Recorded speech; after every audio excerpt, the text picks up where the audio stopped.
할렐루야. 사랑하는 성도 여러분, 11월 17일 수요일 아까베 시간이 돌아왔습니다. 오늘 말씀은 사사기 8장 1절에서 21절까지의 말씀으로 함께 은혜를 나누고자 합니다.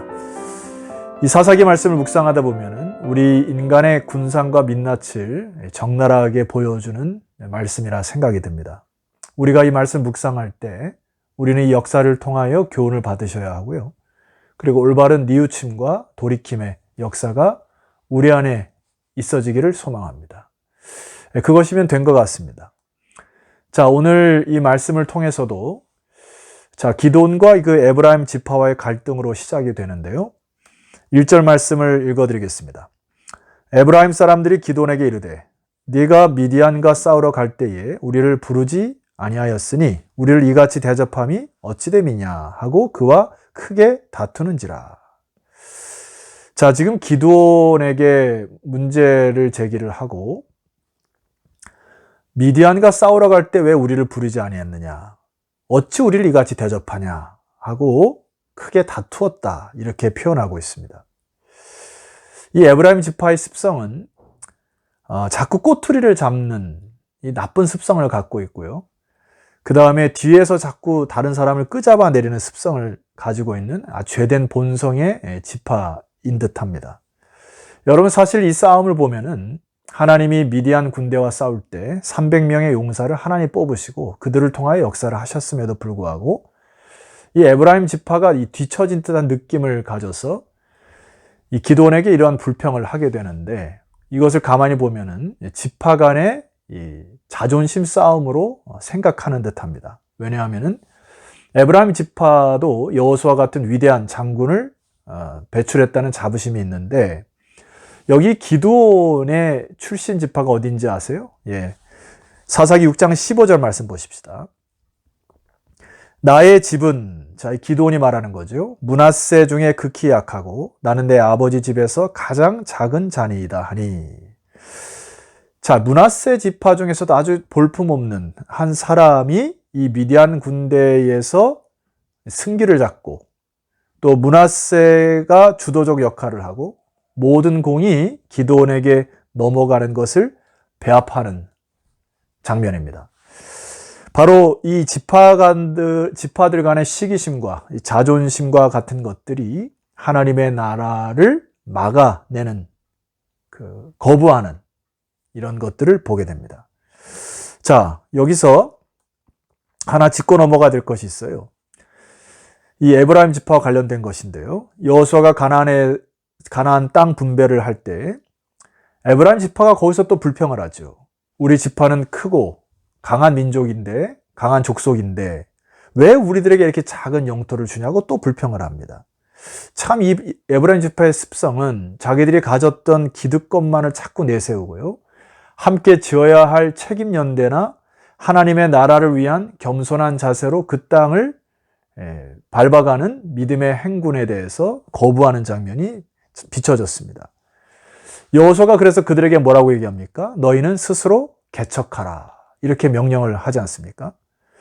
그런데 세월이 지나도 여전히 자기들의 기득권과 자존심만을 내세우는 꼰대와 같은 지파가 되었습니다.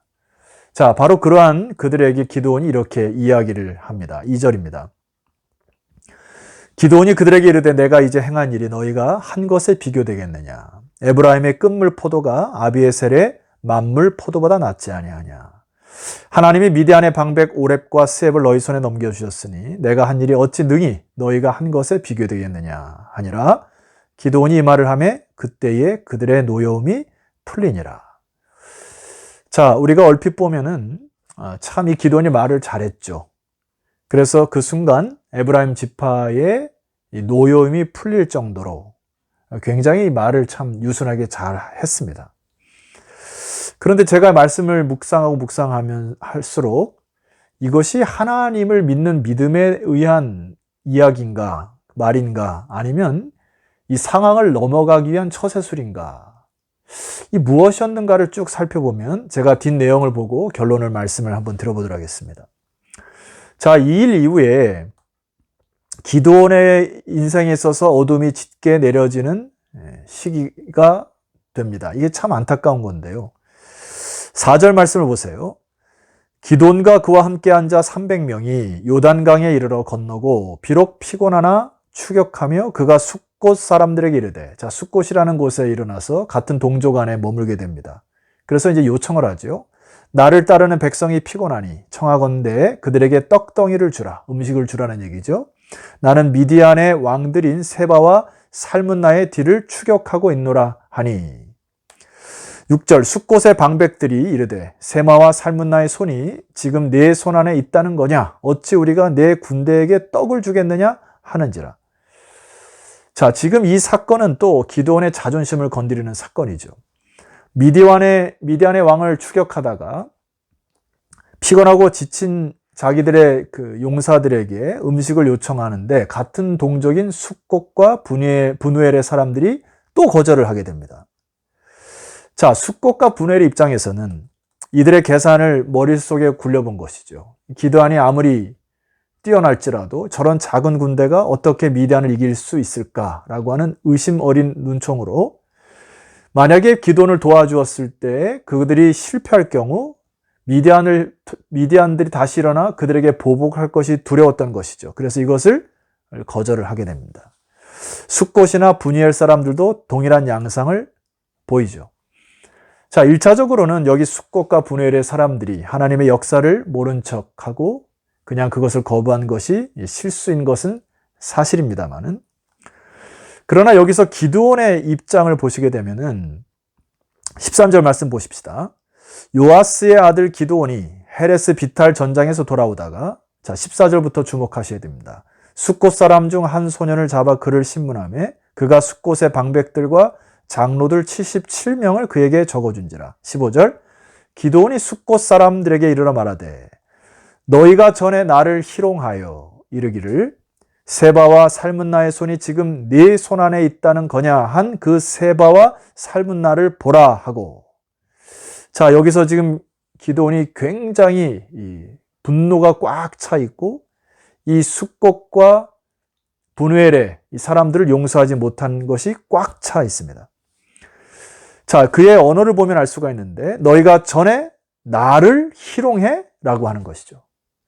여러분, 강한 에브라임 지파 앞에서는 한마디도 말도 하지 못했던 이 사람이 연약한 이 숫곳과 분우엘의 지파에 있어서는 완전히 자기의 자존심을 건드려서 감히 나를 의심해?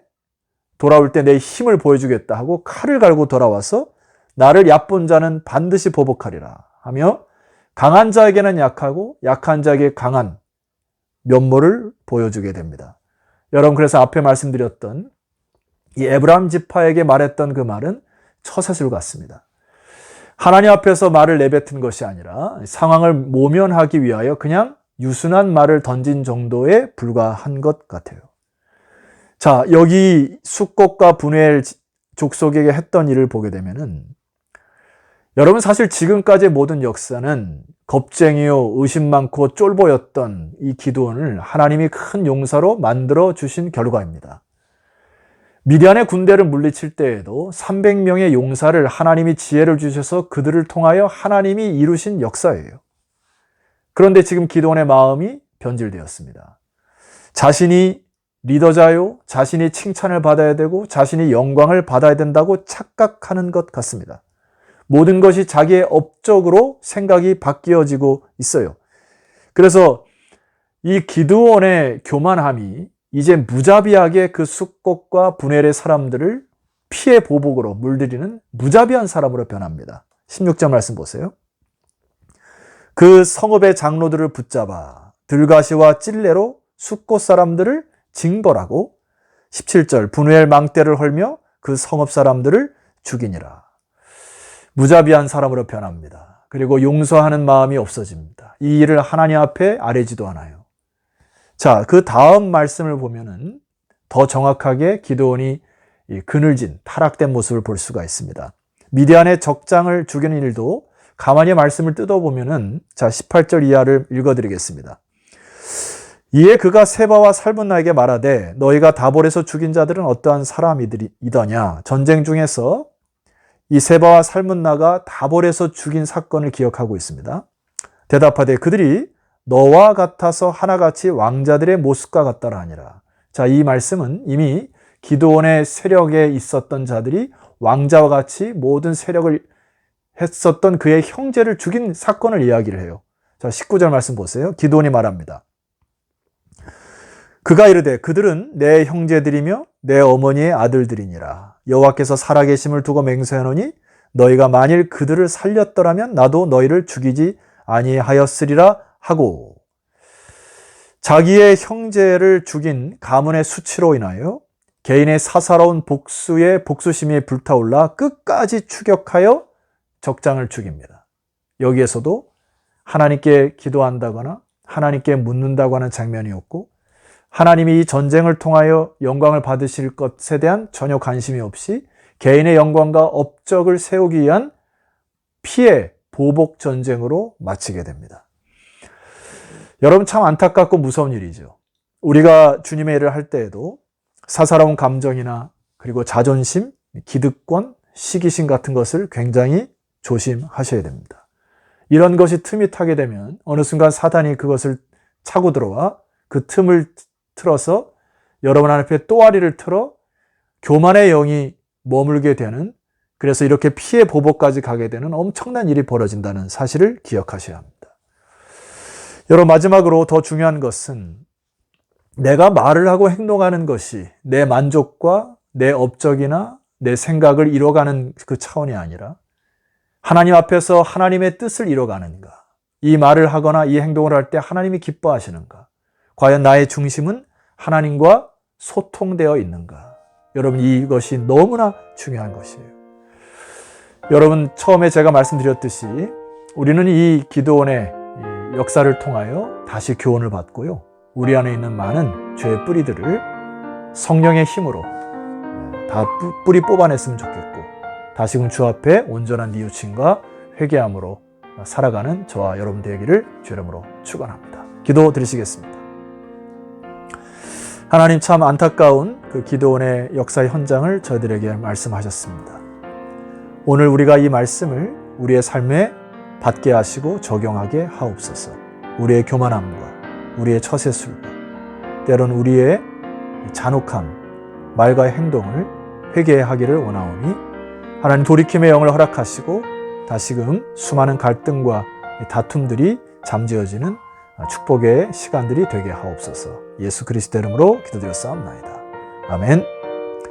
자, 성도 여러분, 내일 아침은 사사기 8장 22절 이하로 찾아뵙도록 하겠습니다. 내일 뵙겠습니다.